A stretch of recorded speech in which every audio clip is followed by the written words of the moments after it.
हाय, good morning, सुप्रभात, सीधा सौदा।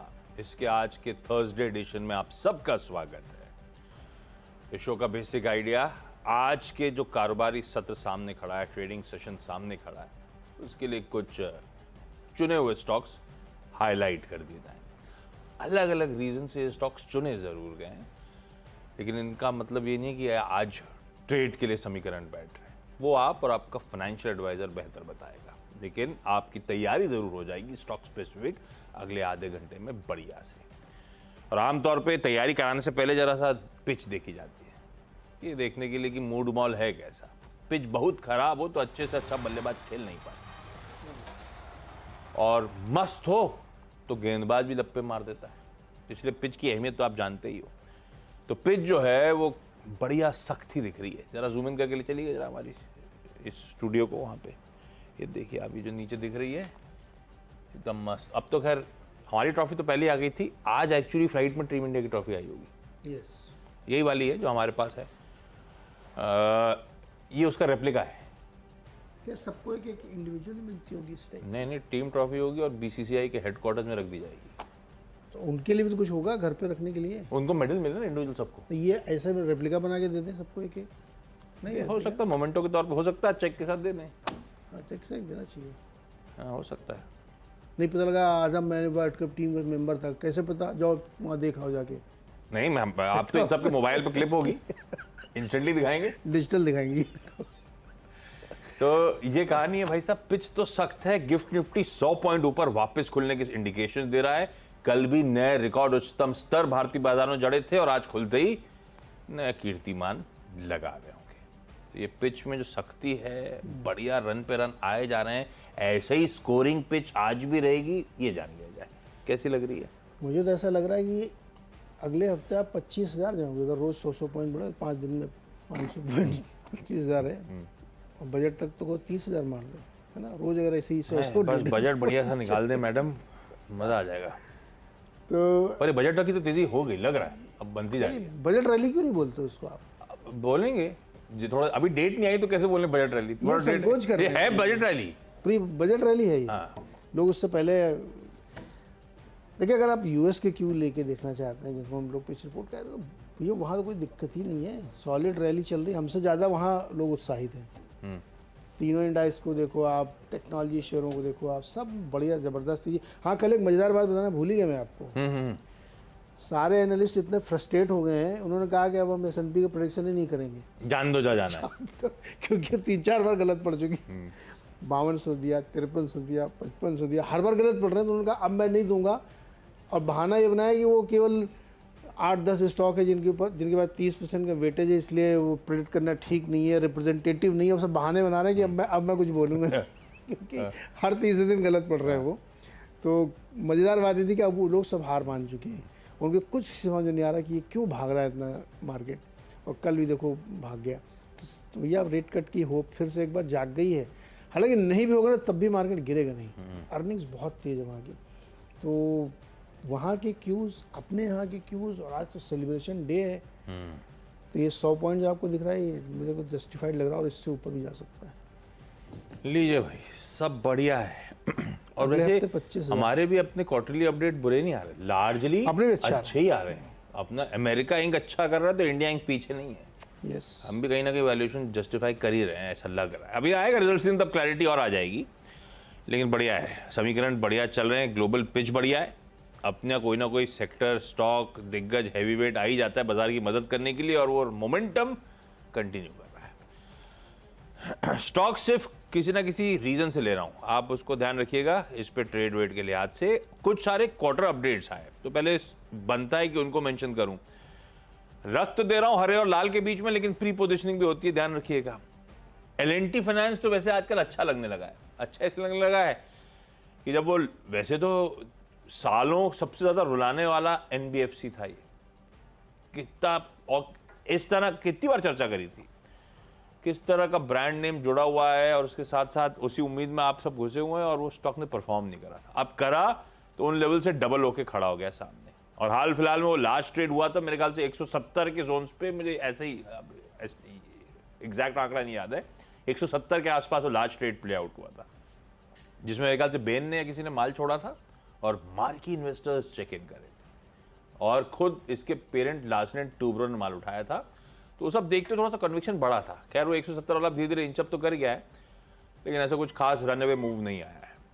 पर ये धीरे धीरे तस्वीर बदल रही है, रिटेल थ्रस्ट, रिटेल फोकस दिखने लगा है।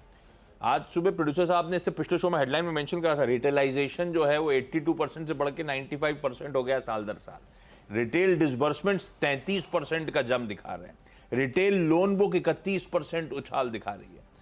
आंकड़ों में कोई दिक्कत नहीं है, हाँ बहुत तेजी हो चुकी है, पर ये स्टॉक आज भी ठीक लगता है, इसीलिए कंसर्न नहीं है ज़्यादा। ग्रीन लेके चलता हूँ L&T फाइनेंस को अपने Q1 के अपडेट के चलते। दूसरा सूर्योदय स्मॉल फाइनेंस बैंक, सूर्योदय SFB, Q1 का अपडेट डिसेंट है। साल दर साल Q1 की दोनों टटोल लिए मैंने। ग्रॉस एडवांसेस साल दर साल 42% का जंप है। इवन Q1 Q 4% का इंप्रूवमेंट ही नजर आएगा। डिसबर्समेंट साल दर साल 46% बढ़े, हाँ सीक्वेंशली ठंडे पड़े, पर अदरवाइज साल दर साल वो आंकड़ा वो भी स्ट्रांग है। और डिपॉजिट मोबिलाइजेशन भी अच्छा है, साल दर साल 42% का इंप्रूवमेंट, Q1 Q 5% के आसपास इजाफा होता हुआ ठीक लग रहे हैं नंबर्स। सूर्योदय स्मॉल फाइनेंस बैंक को भी अपन ने ग्रीन कर दिया। फिर वेदांता की बारी आई, इसका भी क्वार्टरली अपडेट आया है। अब इसमें इतने सारे वर्टिकल्स होते हैं कि समझ पाना मुश्किल होता है बाजार किसके लिए क्या रीड थ्रू करेगा। मैं इसको पस्त मान रहा हूं क्योंकि काफी सारी चीजें सीक्वेंशली फ्लैट हैं, हालांकि इसको साल दर साल देखते हैं कायदे से, पर साल दर साल में भी ऐसा कोई बहुत तगड़ा मूव नहीं है। एल्यूमिनियम प्रोडक्शन जो है 3% साल दर साल बढ़ा, Q1 Q एकदम फ्लैट है। रिफाइंड मेटल प्रोडक्शन साल दर साल 1% बढ़ा, Q1 Q 4% गिर गया। जिंक प्रोडक्शन साल दर साल 1% बढ़ा है, Q1 Q 4% गिरा हुआ है। लेड प्रोडक्शन ऐसे ही 2% साल दर साल है और Q1 Q 3% गिरावट है। ठीक ठाक है, मिले जुले से आंकड़े हैं। अब स्टॉक क्या है, बढ़िया चला हुआ है, मतलब एक तरफा मूव और ऊपरी लेवल्स पे कंसोलिडेट कर रहा है और इस तरह की पोजीशनिंग है इसकी कि शायद कुछ हल्का दबाव भी आया तो एक्यूमुलेट करने लोग पहुंच जाएंगे, ये ध्यान रखिएगा। लेकिन मैं इस क्वार्टरली जो ठंडा सा अपडेट है उसके चलते इस काउंटर को लाल लेके चल रहा हूँ। तो 2 हरे 1 लाल, सारे क्वार्टर अपडेट्स पे ही फोकस अभी तो। मैं भी उसी फोकस करूंगा। Okay. खबरें वही आ रही हैं आजकल। वो तो बचा लिया इन्होंने, तो खबर है ही नहीं। वरना तो बड़ा अभी तो मैंने अगर एक क्वार्टर अपडेट हटा दूं तो 20 खबरें हमारे कायदे के स्टॉक नहीं है। ब्रोकरेज रिपोर्ट से 20 नहीं मिल सकती। ब्रोकरेज रिपोर्ट खोल के बैठा हूं मैं अभी। उसमें से एक मैंने लिया आज, उसमें बहुत अच्छा, ले लिया आपने? हाँ। मजेदार चीज आएगी इसमें। अच्छा, पहला बजाज फाइनेंस बहुत दिग्गज कंपनी है, उसने अपना अपडेट दिया है। 31% इनका AUM बढ़ा है साल दर साल और डिपॉजिट बुक भी देखेंगे तो 26% की ग्रोथ है। न्यू लोन्स 10% YOY बढ़ के आए हैं। कस्टमर फ्रेंचाइजी भी बढ़ी है इनकी। जो बैन लग गया था इनके ऊपर ना, वो वाला इन्होंने काम शुरू कर दिया, ई-कॉम वाला, इंस्टा EMI कार्ड वगैरह सब रिवाइज कर दिया। एक इसमें खाली मैंने देखा कि पहला क्वार्टर इनका सीजनली हमेशा थोड़ा सा डाउन जा रहा है 2-3 क्वार्टर से, तो लेकिन वो बहुत बड़ी चीज़ नहीं है, नंबर ठीक ठाक है इनके, तो इसको ग्रीन में लेके चल सकते हैं। बंधन बैंक के जो बिजनेस अपडेट आया है वो थोड़ा हमको कमज़ोर लग रहा है। लोन एडवांसेस केवल 0.7% बढ़े हैं, कासा 11% पे आया है, 11.4% पे है। डिपॉजिट्स 1.5% घट गए हैं, तो 1-1.5% रिटेल डिपॉजिट भी गिरा है। बल्क डिपॉजिट्स 0.7% गिरा है, नंबर अच्छे नहीं है बहुत, तो बंधन बैंक को रेड में रख रहा हूँ। तीसरा एक मैरिको मैंने रखा है। मैरिको मैंने रखा है कि काया के साथ इन्होंने कोलैबोरेशन किया है और उसके प्रोडक्ट को ये अपने ई-कॉमर्स के थ्रू बेचेंगे। मुझे ध्यान है इनके अग्रवाल साहब, पवन अग्रवाल शायद है इनके CFO, उनसे बातचीत हो रही, तो वो उस सेगमेंट पे बहुत फोकस कर रहे थे, बहुत बुलिश थे वो। तो उनको ऐसा लगता है कि 75 से 80 करीब प्रोडक्ट हैं जो इस प्लेटफॉर्म पे आके बिकेंगे, तो इस कोलैबोरेशन से फ़ायदा होगा। मैंने मैरिको को रख लिया है, देखते कैसे बिहेव करता है मार्केट। तो ये रहेगा ग्रीन में। दूसरी गाड़ी मैं लेके आऊंगा इसकी। काया भी इन्हीं की है क्या? मेरे ख्याल में इन्हीं की कंपनी है काया, है ना? अब अलग हो गई ना। ब्रिगेड इंटरप्राइजेस, पहला रियल एस्टेट कंपनी, इसने अपडेट दिया कल शाम को कि इन्होंने एक जॉइंट डेवलपमेंट एग्रीमेंट साइन किया, JDA। ये JDA है बेंगलुरु में 8 एकड़ के लिए रेजिडेंशियल प्रोजेक्ट होगा जो खड़ा करेंगे, और उसके चलते उसकी ग्रॉस डेवलपमेंट वैल्यू करीब 1100 करोड़ रुपए के आसपास की। तो बढ़िया है JDA। इससे याद आया, बेंगलुरु से अपने ऑफिस आते हैं तो वर्ली में वो प्रेस्टीज का राइट हैंड साइड पे क्या प्रोजेक्ट आ रहा है अपने ऑफिस की तो हाँ, ये महालक्ष्मी के पास। मंदिर से निकल के इधर की तरफ से ऐसे करके कर्व से आते हैं अपन, हाँ, ये वर्ली वाला टर्न पूरा, उसमें राइट हैंड साइड पे प्रेस्टीज का पूरा मैसिव प्रोजेक्ट खड़ा हो रहा है। एक इनका इधर भी बहुत बड़ा बन रहा है जो महालक्ष्मी रेस कोर्स है, प्रेस्टीज अगर सब एग्रेस हो गए बेंगलुरु वाले यहाँ पे। हाँ, वहाँ पे बहुत ही बड़ा प्रोजेक्ट है। शायद पहले वो DB का था, इसको उन्होंने ले लिया है, वही मैसिव प्रोजेक्ट। खैर, ब्रिगेड एंटरप्राइजेज वो जॉइंट डेवलपमेंट एग्रीमेंट के चलते। अगला सूरज एस्टेट डेवलपर्स, इस पे नुवामा की रिपोर्ट, खरीदारी करने का कॉल, 757 का टारगेट, कल की क्लोज पे 32% का अपसाइड, और इन्होंने अपनी रिपोर्ट में 5 या 6 रीजंस दिए क्यों सूरज एस्टेट डेवलपर्स इंटरेस्टिंग है। प्री सेल्स का CAGR अगले 3 सालों का 49% का होगा, जिस तरह की स्ट्रॉन्ग लॉन्च पाइपलाइन है। प्रोडक्ट पोजिशनिंग बहुत इंटरेस्टिंग है इस कंपनी की। इन्वेंट्री, इसकी सारी इन्वेंट्री जो है सब 10 करोड़ कैटेगरी की है, जो कि कहते हैं बहुत अच्छी पोजिशनिंग है प्रोडक्ट की इनके हिसाब से। इनका रीडेवलपमेंट प्रोजेक्ट्स में एक्सपर्टीज है। MMR मतलब मुंबई मेट्रोपॉलिटन रीजन, और MMR मार्केट में इस समय फेवरेबल डायनामिक्स हैं। इन्वेंट्री 15 साल के लोस पे 10 मंथ्स की खड़ी हुई है, और क्योंकि प्री सेल्स ग्रोथ तगड़ी एक्सपेक्ट कर रहे हैं, तो यहां से नेट कैश सरप्लस तगड़ा होगा आने वाले कुछ सालों में। FY25 से FY32 तक 3,500 करोड़ रुपए का नेट कैश सरप्लस। शायद ये सब हरकतें हो रही हैं, और बैलेंस शीट हेल्दी है, इनका कहना है IPO प्रोसीड्स के थ्रू और इन सब के इंटरनल एक्रूवल्स के थ्रू। इंटरेस्टिंग है, इसको रखिए। सूरज एस्टेट डेवलपर्स को निकल पड़ा है स्टॉक, कहाँ लिस्टिंग के बाद से कंसोलिडेशन, और अब देखिए वो एक, खैर पूरा रियल एस्टेट निकल पड़ा है, मूव बढ़िया है। फिर एक और स्टॉक है, लेकिन ये रियल एस्टेट के बाहर आ गया अपन, GE T&D इंडिया। एक अपडेट आया ऑर्डर का, फिर थोड़ी देर बाद दूसरा अपडेट आया, तो दरअसल 2 ऑर्डर बैक करें इसने, यूरो के ऑर्डर्स हैं। पहला,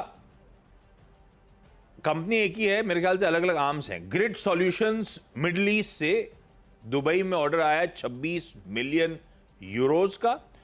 फिर थोड़ी देर बाद अपडेट आया कि फ्रांस के ग्रिड सॉल्यूशंस SAS, मतलब ग्रिड सॉल्यूशंस दोनों जगह, एक दुबई आर्म एक फ्रांस आर्म, इसने 64 मिलियन यूरोज का ऑर्डर दे दिया। फिर और टटोला, तो ये जो ग्रिड सॉल्यूशंस है दरअसल GE ग्रुप एंटिटी ही है, जिससे GE T&D इंडिया ने ऑर्डर्स बैक करे। ये ऑर्डर हैं supply and supervision of high voltage products, जो इसे सप्लाई करेगी इन आर्म्स को। तो बड़ी ऑर्डर्स बैक करते हुए 26 मिलियन यूरोज और 64 मिलियन यूरोज का अपन ने कर दिया ग्रीन, और हो गए अपने 6 पूरे। ओके।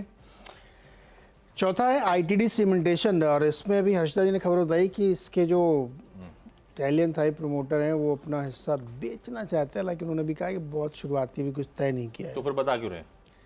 अच्छा, अब किसी डिस्क्लोजर खबर छाप दी तो उन्होंने पहले बता दिया। नहीं, ये भी होगा कि हमने दिमाग में सोच लिया, करना शुरू कर दिया, तो आप बता दो, ज्यादा अच्छा है। ये तो अटकलें लगती रहेंगी। इसको खरीदेगा कौन, ये इंटरेस्टिंग है, क्योंकि बहुत बड़े बड़े प्रोजेक्ट कर रहे हैं। गंगा एक्सप्रेसवे बना रहे हैं, और श्रीलंका से लेकर के तमाम जगहों पे पोर्ट डेवलपमेंट काम कर रहे हैं। तो इनके बाद बहुत मैसिव प्रोजेक्ट हैं, तो कंपनी बहुत सिंसियरली बड़े प्रोजेक्ट में लगी हुई है। तो इसलिए दिलचस्पी मेरी है कि इसको अगर ये बिकेगा तो कौन खरीदेगा। और स्टॉक ने भी पिछले कुछ दिनों में अच्छी एक रैली भी करी है। मैं इसको ग्रीन में लेके चल रहा हूं। 10,000 करोड़ का मार्केट कैप है मोटा मोटी।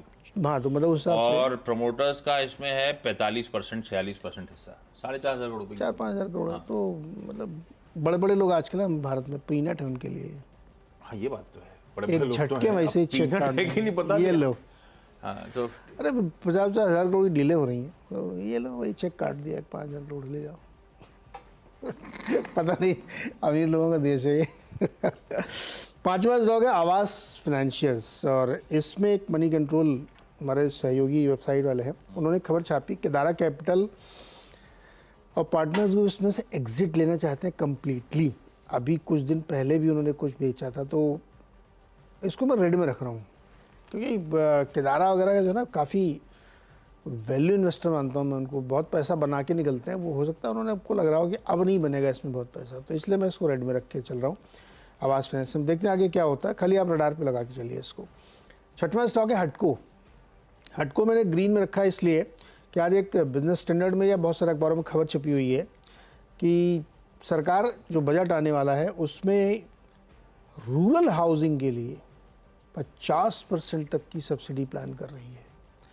अब वो चुनाव में जो झटका लगा है उसकी वजह से रूरल हाउसिंग, ग्रामीण क्षेत्र, रोजगार, एमएसपी, मिडिल मैन नहीं, क्या मिडिल क्लास, आपके लिए टैक्स में छूट, सब कार्यक्रम होगा। मिलता नहीं है, मिलेगा इस बार, मिलेगा। न्यू स्कीम की तरह इस बार अच्छा मिलेगा आपको, ऐसा बता रहे हैं लोग। वो एमपी में हेल्थ इंश्योरेंस कवर पहले एक तबके का था, अब सबके लिए खोल दिया गया, ओल्ड एज के लिए, 70+ सभी 70+ के लिए। वो देख खोला गया है। हाँ, ये कर देना चाहिए ओल्ड एज के लिए। तो बड़ा मुश्किल होता है, कोई देता नहीं ग्रुप इंश्योरेंस, ये तो बहुत बड़े प्रीमियम में देता है हमको। पता है कुछ चीज़ें मुझे लगता है कि मेंटल ब्लॉक्स होते हैं गवर्नमेंट लेवल पे, जो आईएएस वगैरह बैठ के बाबू लोग सोचते हैं ना, इनके दिमाग में ब्लॉक हो जाता है। मतलब क्यों? जैसे आयुष्मान के बारे में, ये अच्छा ये तो हो गया, आयुष्मान 5 लाख रुपए देता है कि आप इलाज करा लीजिए कहीं पे भी। तो अपने यहाँ किम्स के आए थे डॉक्टर साहब, उनसे मैंने पूछा कि आपकी क्या विश है बजट में। बोले मेरी विश 5 से 10 लाख कराने की नहीं है, इस 5 को ही आप ठीक से इम्प्लीमेंट करो तो बहुत फ़ायदा हो सकता है। कि आप पैकेज को अलाउ करो, आप केवल सर्जरी चार्ज अप्लाउ कर रहे हो कि इस हार्ट की सर्जरी 1,20,000 में होगी तो 1,20,000, भैया उसके अलावा ही खर्चे आते हैं ना उसमें। तो जब प्राइवेट इंश्योरेंस से आप लेते हो तो 2.5 लाख रुपए लगते हैं, ये कह रहे हैं 1,20,000 देंगे नहीं, तो इस चक्कर में हो ही नहीं पाता, आप बाहर चले जाते हो। तो बहुत छोटी छोटी चीज़ें अगर उनको आप ट्वीक करें ना तो बहुत फ़ायदा हो सकता है। एमपी में तो इम्प्लीमेंटेशन तगड़ा, मैं इसलिए कह रहा हूँ कि मैं हॉस्पिटल गया था, तो वहाँ पे अच्छे खासे सब जगह होता है, किसी भी हॉस्पिटल में कराओ आप, तो बहुत प्रीमियम हॉस्पिटल में जिस तरह क्राउड था, मैंने पूछा तो पता चला कि वो सब 5 लाख का शायद वो कवर है, और वो लेकिन उस टाइम पे वो किसी एक तबके तक का था, और वो बड़ा डोल आउट होता था, सब इलाज कराने आते हैं आसपास के गाँव से, सब भोपाल के। वो सरकारी में ही जाते हैं ज़्यादातर, ये प्राइवेट था। दूसरा कारण कि स्पेशलाइजेशन का कुछ था शायद, अलाउड है कि आप प्राइवेट में चले जाइए अपना कराइए, तो प्राइवेट वालों के सामने दिक्कत है। वो कह रहे हैं कि जो इसके डिटिंग है उनको छोड़ो। दूसरा एक और मैं बताऊंगा आपको, मैं एक, हाँ टाइम है ना अभी, हाँ है अपना टाइम काम की चीज में छोड़ देना। अगर गवर्नमेंट इस बात को सुन रही ना तो बहुत ध्यान से सुने, मेरे मन की ख्याल नहीं है ये। आईएसबी हैदराबाद ने डिटेल्ड स्टडी करी है कि अगर आप हेल्थ इंश्योरेंस स्कीम और लाइफ इंश्योरेंस स्कीम को अच्छे से लगा दें गरीब लोगों के लिए तो आपकी प्रोडक्टिविटी बढ़ जाती है। नहीं, ये यूनिवर्सल कवर कर दो ना। अगर किसी किसान को ये चिंता खत्म हो जाए कि अनफॉर्चुनेट किसी इवेंट में उसका क्या होगा, उसके परिवार क्या होगा, अगर उसकी ये चिंता खत्म हो जाए कि मेरे न रहने में 20 लाख रुपए 10 लाख रुपए मेरे घर वालों को मिल जाएंगे, आप देखिए कितना दिल लगा प्रोडक्टिविटी से काम करेगा। ये स्टडी है बाकायदा आईएसबी हैदराबाद की, तो आप उसको सोचो, उस पर काम करो। होगा सब होगा, देश बदल रहा है। अच्छा, वैसे एक चीज और, जब ये ऐसी बात टॉपिक छिड़ गया ना, तो बंगलुरु वाले और जहाँ नारायण विश्वविद्यालय उनकी जो देवी शेट्टी की जो स्कीम आई है हेल्थ इंश्योरेंस की, आप लोग पढ़ना जरूर। 1 CR की, यहाँ पे तो है नहीं तो अपन 1 CR की स्कीम, और मेरे ख्याल से 10,000 से कम का प्रीमियम। मैं इनको रिक्वेस्ट दिलवाई कि भाई मेरे को बिल्कुल, उन्होंने कहा था, उन्होंने एनबीएफसी के लिए अप्लाई करा था, इसीलिए करा था। तो वो स्कीम आ गई है भाई, 1 CR का कवर है, 1 करोड़ का, नारायण विद्यालय के हॉस्पिटल्स में। तो बेसिकली जो बाकी 2 एंटिटीज मुनाफा कमाती हैं, वो मुनाफे की जगह मैं आपको सीधे स्कीम दे दूंगा, हॉस्पिटल में आके आप इलाज करा लो। तो पढ़ना चाहिए, इंटरेस्टिंग है। चलो भाई, फिर ये हो गया, बटको भी हो गया, छठवां स्टॉक था, और 3.5 करोड़ कितने नए घर भी बनेंगे प्रधानमंत्री आवास योजना के। तो ये सब मिला जुला के देखिएगा। छोटा सा एक ब्रेक, इसके बाद अगले 4 स्टॉक्स।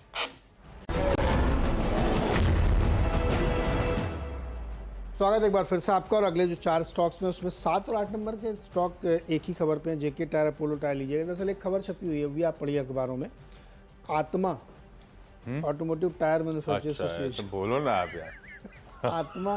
आत्मा बहुत चिंतित है कि रबर की सप्लाई इतनी कम हो चुकी है घरेलू फ्रंट पे कि कंपनियों के लिए प्रोडक्शन करना मुश्किल हो सकता है। क्यों हो रहा है ऐसा? क्योंकि जो लगता है सप्लायर्स को कि दाम बहुत बढ़ने वाले हैं, इसलिए उन्होंने सप्लाई रोक दी है। हालांकि स्टॉक कम नहीं है, स्टॉक ठीक ठाक है, लेकिन डिमांड उसके सामने बहुत ज़्यादा है। तो ये एक ऐसी सिचुएशन बन गई जिससे कंपनियों के ऊपर प्रेशर आ रहा है, और चूंकि ये डेली कंजम्पशन वाली चीज़ 70% ज़रूरत पड़ती है आपको, तो ये आप कल भी देखिए टायर कंपनी में प्रेशर था, रीजन समझ में नहीं आता, अब आज वो खबर छपी है तो इसलिए मैंने इनको रखा, देखिए क्या बिहेव होता है। हाँ, मैंने कहा था आपसे जो मज़ेदार वाली बात थी वो है येस बैंक। येस बैंक में नमूरा की एक रिपोर्ट आई है और उन्होंने न्यूट्रल कॉल दिए, टारगेट 17 रुपये का रखा है।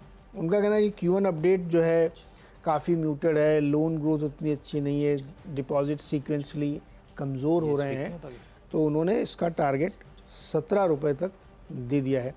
स्टॉक पे नज़र रखिए कैसा बिहेव करता है पता नहीं, लेकिन ऐसे जो आड़े टेढ़े आधे रिपोर्ट्स आते हैं ना, जैसे BHEL और वोडा की आई थी, तो कहीं वैसा ही ना हो जाए, तो रिजल्ट रखिए इसको। 10th स्टॉक है PFC, पावर फाइनेंस कॉरपोरेशन। ये हमने सिर्फ इसलिए रखा है कि कल जो रिपोर्ट थी बर्नस्टीन की, उसके बाद PFC और REC में तूफ़ानी तेज़ी थी दोनों स्टॉक्स में, और वो रिपोर्ट बहुत दिलचस्प, अगर आपको पढ़ने को मिले, मैंने उसका कुछ पोर्शन ट्वीट किया था, कोशिश करूँगा और ज़्यादा करूँ उसमें, तो मज़ा आ जाएगा आपको कि पावर सेक्टर के अंदर अगर जो पावर प्ले हो रहा है, उस पावर प्ले के ये दो ओपनिंग बैट्समैन समझ लीजिए आप उनको, PFC REC को, तो उसी के कंटिन्यूएशन में PFC को आज फिर रख लिया मैंने। ओके, आत्मा के साथ काया। आत्मा के साथ काया। काया इसने कोलैबोरेट करा है मैरिको के साथ, तो एक लीडिंग FMCG कंपनी और एक बढ़िया सा डर्मेटोलॉजिकल यानी कि स्किन के रिलेटेड सॉल्यूशंस प्रोवाइड करने वाला ब्रांड, इन दोनों के बीच में करार होता है। क्यों होता है? काया के 75 से ज़्यादा ऐसे कुछ पर्सनल केयर प्रोडक्ट्स हैं जो अब मैरिको एक्सक्लूसिवली उसकी सेल्स और मार्केटिंग हैंडल करेगी। सिर्फ काया क्लिनिक्स के अंदर काया मैनेज कर रहा होगा, और अदरवाइज आप मैरिको के बढ़िया डिस्ट्रीब्यूशन और रीच का फायदा उठाओगे तो शायद इसकी जो प्रोडक्ट्स की अनटैप्ड पोटेंशियल है वो आपको खुलता हुआ नजर आएगा। ये अच्छा दोनों के लिए विन विन हो सकता है, और खास तौर पे काया के लिए। पर काया का स्टॉक भी ऐसा नहीं है कि फटा नहीं है।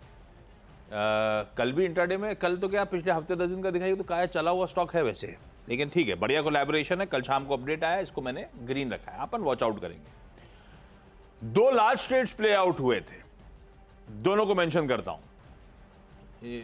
यथार्थ hospital and trauma care services green लेके चल रहा हूं। कल प्लूटस ने माल छोड़ा 25 लाख शेयर्स, ये अंडर परफॉर्मिंग स्टॉक है, हाई से करेक्ट होकर ट्रेड कर रहा है। प्लूटस ने जो माल छोड़ा था उसका majority ICICI Prudential mutual fund ने खरीदा है। 20 lakh shares ICICI Pru MF ने कल यथार्थ के खरीद लिए, ग्रीन रख दिया। धर्मज क्रॉप गार्ड, ये कुछ दिन पहले लास्ट ट्रेड और हुआ था, तब मैंने सोचा था लूंगा इसको रेड में क्योंकि सेलर का नाम सामने आया था, पर वो स्टॉक ऑलमोस्ट 19% चढ़ा हुआ था। अच्छा वो अगले दिन मेंशन नहीं कर रहा था, उसके बाद फिर उठ गया था। अब फिर एक सेलर का नाम है और अब वो मोमेंटम स्ट्रीम थोड़ा सा ठंडा पड़ रही है, मैं लाल लेके चलूंगा।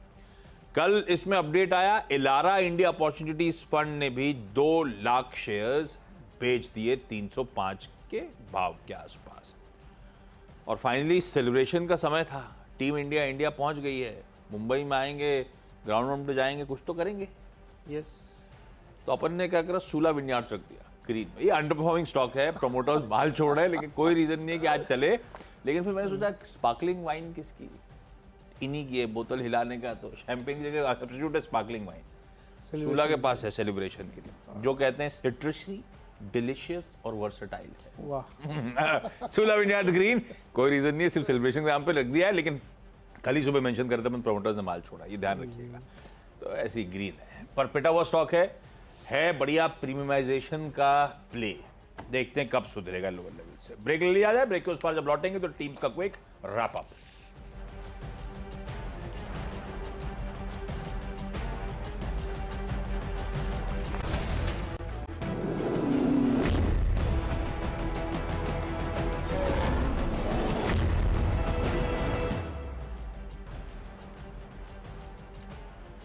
ब्रेक के बाद आप सबका स्वागत है। चलिए 10 की सीधा सौदा की टीम आपकी स्क्रीन पर है, किसी ना किसी वजह से लाल हरा है, पर आप लोग जरा सा ट्रेडिंग टर्मिनल्स वॉच करिएगा और फाइनेंशियल एडवाइजर से कंसल्ट करिएगा।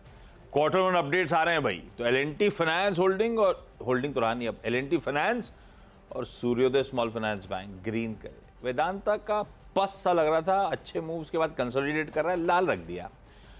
ब्रिगेड इंटरप्राइजेज ने जॉइंट डेवलपमेंट एग्रीमेंट करा, तो सूरज एस्टेट डेवलपर्स पे एक बुलिश हाउस व्यू आता हुआ।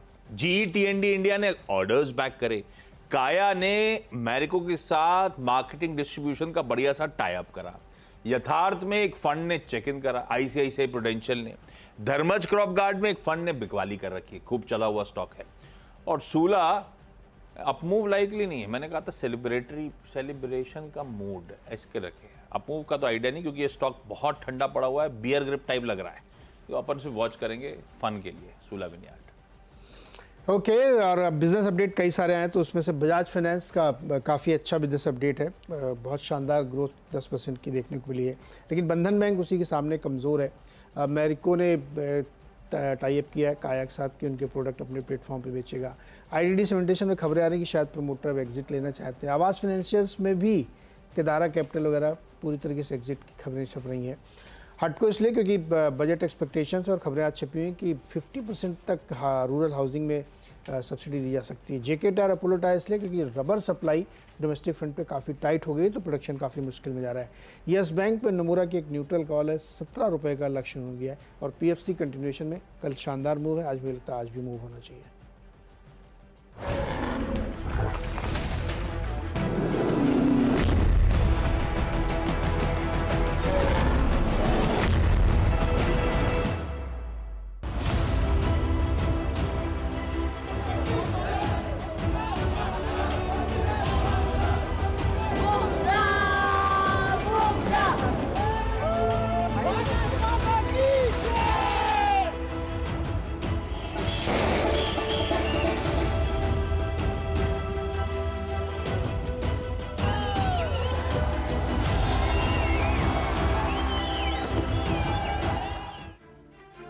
जहाँ बिल्कुल चैंपियंस रिटर्न और उनका भारत में बहुत बहुत स्वागत है और पहुँच चुकी है टीम। अभी फिर धीरे धीरे आगे इवेंट्स होंगे और मुंबई में शाम को एक ज़बरदस्त सेलिब्रेशन होने वाला है। अनुज, बहुत खास दिन है आज।